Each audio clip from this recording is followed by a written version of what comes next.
सातारा जिल्हा परिषदेमध्ये 65 जे गट आहेत त्यातले महत्वाच्या ज्या लढती मोठ्या होणार आहेत त्या उमेदवारांच्या मुलाखती घेतोय. आज आपण आलेलो आहोत वाठार किरोली जिल्हा परिषद गटामध्ये. माझ्यासोबत आहेत भारतीय जनता पार्टीच्या अधिकृत उमेदवार सौ श्वेता अभयकुमार गायकवाड. ताई नमस्कार. नमस्कार. नमस्कार दादा. खरं तर ताईंच्या विषयी जर म्हणायचं झालं तर ताईंच्या इथं कर्तृत्व जे आहे त्यांचं वाठार किरोली ज्या जिल्हा परिषद गटामध्ये त्यांच्या घराला मोठा वारसा आहे. या ठिकाणी सामाजिक आणि राजकीय सुद्धा आणि भारतीय जनता पार्टीच्या उमेदवार आहेत. ताई प्रचार कसा सुरू होता? प्रचार अतिशय सुंदर चालू आहे. लोकांचा पण आपल्याला चांगला रिस्पॉन्स भेटतोय. म्हणजे लोकांच्या ज्या काही अपेक्षा आहेत आमच्याकडून, युवा पिढीकडून, आम्ही ऍक्च्युली त्यांना सांगतोय की बाबा आम्हाला काय करायचे, कशासाठी आम्ही आता इथं उभा आहे हे आम्ही त्यांना पटवून देतोय.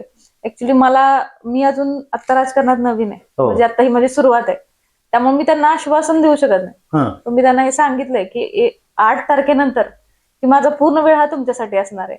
म्हणजे जी काही मला विकास कामं करायचे ती मी माझ्या कार्यातून तुम्हाला दाखवेल.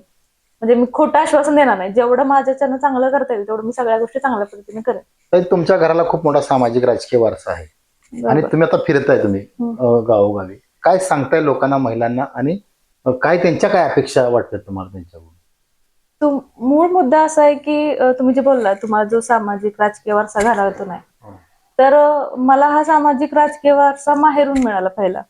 म्हणजे माझे चुलती, माझे जे आजोबा होते ते नगरसेवक. माझं माहेर रहिमतपूर.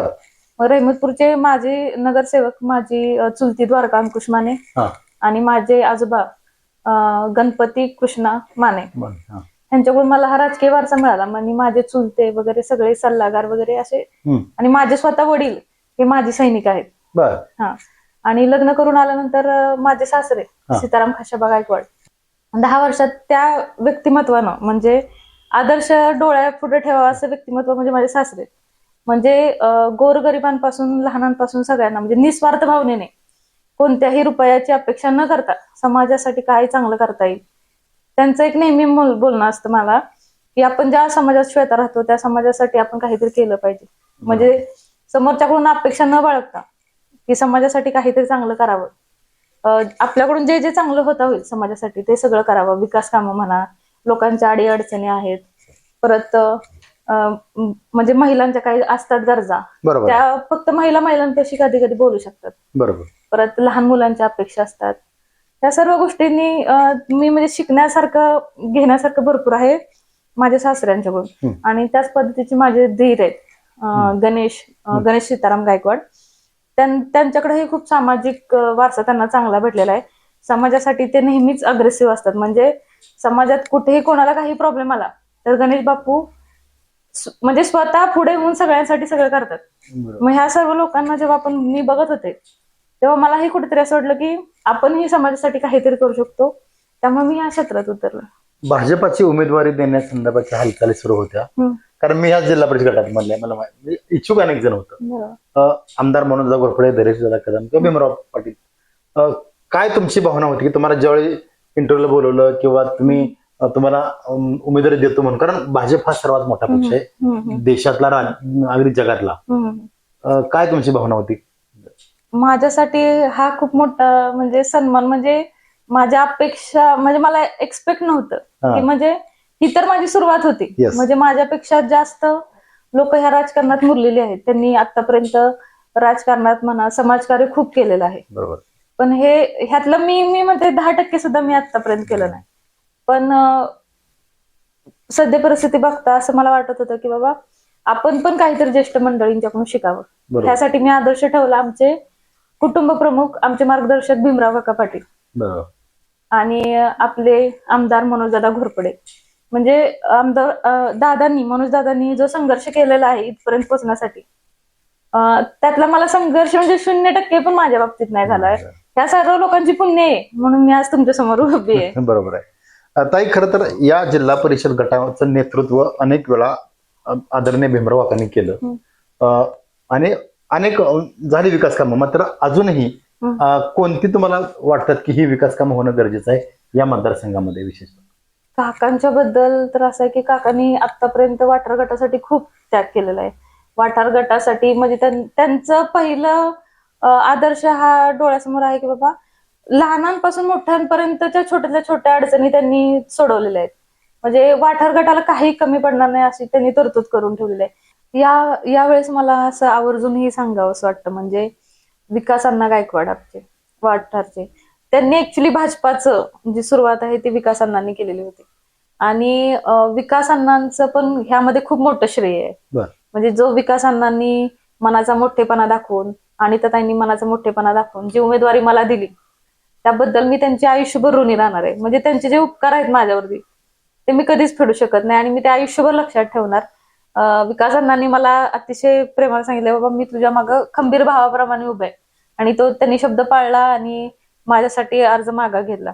त्यासाठी मी त्यांचे खूप खूप धन्यवाद. मॅडम, वाठार मधून एकमेव तुमचीच उमेदवारी आहे वाठार गावातून. हो, ऍक्च्युली गावातला सर्व पक्षीय लोक तुम्हाला सपोर्ट खरं तर मोठा मिळेल. हो, ऍक्च्युली आमच्या दोघींची उमेदवारी होती. माझी आमच्या तिघींची होती. अनिताताई, शैला काकी आणि माझी. म्हणजे ह्याच्यात शैला काकींचं पण खूप मोठं योगदान आहे. शैला काकींनी मनाचा मोठेपणा दाखवला आणि सून या नात्यानं मला त्यांनी पाठिंबा दिला आणि अनिताताईंनी बहिणीसारखं मला सपोर्ट केला. त्यासाठी मी त्या दोघींची ऋणी राहीन नेहमीच. ह्या सर्व प्रोसिजरमध्ये मला गणेश घोरपडे दादा यांनीही खूप चांगलं सहकार्य केलेलं आहे. त्याबद्दलही मी त्यांच्या आयुष्यभर ऋणी राहीन. त्यांचंही अतिशय काम वाठार गावामध्ये खूप चांगलं आहे. गोरगरिबांपर्यंत शासनाच्या येणाऱ्या सर्व ज्या काही वस्तू म्हणा, निधी म्हणा, त्यांनी पोचवायचं काम केलेलं आहे. पण त्यातूनही जी काही रखडलेली कामं आहेत, म्हणजे रस्ते म्हणा, बंदिस्त गटारे म्हणा, मराठी शाळांच्या ज्या दुरुस्ती म्हणा, किंवा आता कसं होतं की आपल्या मुलांना शाळेसाठी परगावी जावं लागतं कारण की ते ऍडव्हान्स टेक्नॉलॉजी डिजिटल युक्त शाळा आपल्या भागात नाहीयेत. बरोबर. मग काकांचंही तेच स्वप्न आहे की बाबा आपला जो वाठार गट आहे तो एकदम सक्षम बनावा. आणि मला स्वतःला असं वाटतं की आपल्या रहमतपूर शेजारी धामनेरचं गाव आहे, बरोबर, त्याला एक आदर्श गाव म्हणून ओळखलं जातं. मला पण असं वाटतं की आपल्या वाठार गटातली जी काही 20 गाव आहेत ती प्रत्येक गाव आहे ते आदर्श गाव बनावं. म्हणजे त्याला राष्ट्रपती पुरस्कार भेटावा आणि एक आदर्श घ्यावा असं आपलं वाठार किरोली जिल्हा परिषद गट असावा. खरं तर एखादा उमेदवार शिक्षित का असावा आणि ताईंच्या बोलण्यावरून जाणवतंय. त्या तुमचं शिक्षण किती झालंय? माझं BSc इलेक्ट्रॉनिक्स झालंय. बरं. खरं तर मी का सांगितलं तुम्हाला, कारण एक ग्रॅज्युएशन असलेली जी महिला आहे, भगिनी आहे, ती जर जिल्हा परिषदेमध्ये गेली तर कशा पद्धतीनं आपल्या भागाचा विकास करू शकते ह्यावरून होते. ताई, मला एक तुम्हाला आता प्रचारात तुम्ही आहात जवळजवळ 10 दिवस झालं. बरोबर. महिलांच्या सुद्धा बऱ्याचशा समस्या तुम्हाला जाणवत असतील. तर ती काय जाणवतात समस्या तुम्हाला, आणि नंतर युवकांच्या, तरुणांच्या काय जाणवतात, आणि बेरोजगारीचे काय जाणवतात का? आणि महिलांचा विषय घाल तर महिलांचे प्रामुख्यानं काय आहे की आपला वाठार किरोली जिल्हा परिषद गट हा ग्रामीण भाग पडतो. बरोबर. आणि शहरात कसं की रोजगार उपलब्ध होतो, म्हणजे शहरात कुठला माणूस उपाशी नाही झोपू शकत. ग्रामीण भागात कसे लिमिटेड प्रकारचे रोजगार असतात. मग कधी कधी काय होतं की वरतून राज्य शासनाकडून वगैरे भरपूर अशा रोजगाराच्या सुविधा किंवा बऱ्याचशा गोष्टी येतात, पण त्या आपल्या ग्रामीण भागातल्या तळागाळातल्या लोकांपर्यंत पोहोचत नाही. मग ह्या पोहोचवण्याचा दुवा मला बनायचा आहे. आणि त्यांच्या अजून अशा गोष्टी आहेत की त्यांच्याकडे पर्यायी थोड्याच गोष्टी राहतात. त्यांना घर सगळं बघून असं बाहेर जॉबला जाणं म्हणजे जमत नाही, कारण की ते लांबच झालं ना, आपल्यापासून सातारा वगैरे खूप लांब पडतं ना. मग अशा महिलांसाठी घरी बसून काही रोजगार उपलब्ध करून देता येतो का हे मला बघायचंय, प्रयत्न करायचे त्याच्यासाठी. आणि युवकांचं कसं झालंय की आता युवा पिढीवरती जास्त कॉन्सन्ट्रेट करणं गरजेचं आहे, कारण की युवा पिढी अशी आहे की युवा पिढी जर शिकली, युवा पिढीला चांगलं शिक्षण मिळालं, चांगलं मार्गदर्शन मिळालं तर युवा पिढी ही चांगली सक्षम बनून आपला देश म्हणा, आपला भाग घडवू शकते. कारण की असं म्हणतात की एक महिला शिकली की पूर्ण कुटुंब शिकतं. त्याप्रमाणे जर युवा पिढी घडली तर पूर्ण आपला देश चांगल्या पद्धतीनं विकसित व्हायला जास्त वेळ लागणार नाही. खरं तर भारतीय जनता पार्टीच्या माध्यमातून गेल्या 5 वर्षात, म्हणजे मी काय सांगतोय, 1 वर्षापूर्वी मनोज आमदार जरी झाले असले तरी 5 वर्षापासून तर मोठी कामं झाली. आणि मनोज घोरपडे असतील, धैर्यशील कदम आणि भीमराव पाटील या 3 व्यक्तींनी खूप कामं केली.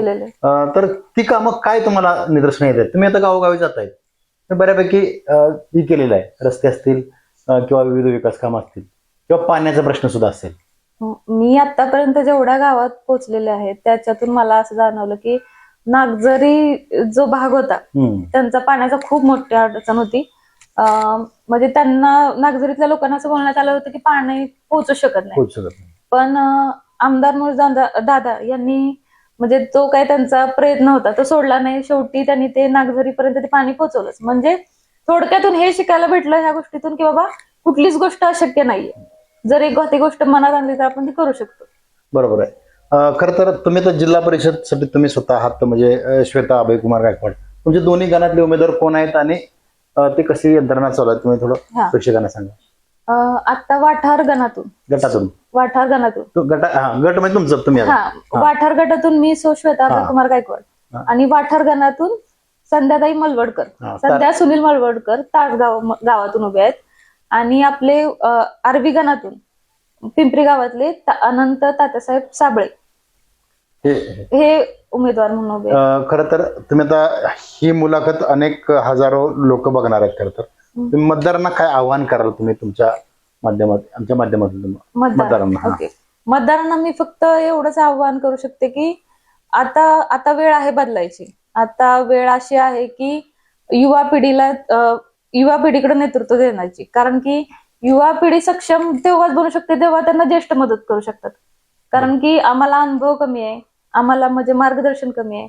जेव्हा हे ज्येष्ठ मंडळी आम्हाला आव्हान करतील, मार्गदर्शन करतील, त्यांचं म्हणजे ते आम्हाला शिकवतील, तेव्हा आमची पिढी चांगली सक्षम बनेल. आम्ही त्यांना चांगल्या गोष्टी शिकवू, काहीतरी आम्हाला चांगलं शिकता येईल आणि आमच्याकडून जे जे काही चांगलं करता येईल, म्हणजे आमचं जे ज्ञान आहे आत्ताचं जे आधुनिक, त्याला ह्या ज्येष्ठ मंडळींचा जेवढ्या वर्षांचा दांडगा अनुभव आहे तो लागला तर ह्या सगळ्या गोष्टी करताना आम्हाला विकास कामं करताना अडचण येणार नाहीत आणि ते अतिशय चांगल्या पद्धतीने आम्ही सोप्या पद्धतीने करू शकू. खरं तर हे मुलाखत घेण्याचं कारणच हे आहे की महिला सक्षम असेल आणि स्वतःच्या कर्तबगार असेल आणि दुसरी सुशिक्षित जर असेल, चांगले शिक्षण घेणार असेल आणि ती जर नेतृत्व करत असेल तर मात्र भागाचा विकास नक्की चांगला होऊ शकतो. एकंदरीत या सर्व मुलाखतीवरून दिसते. तर तुम्ही आमच्याशी बोलात. धन्यवाद.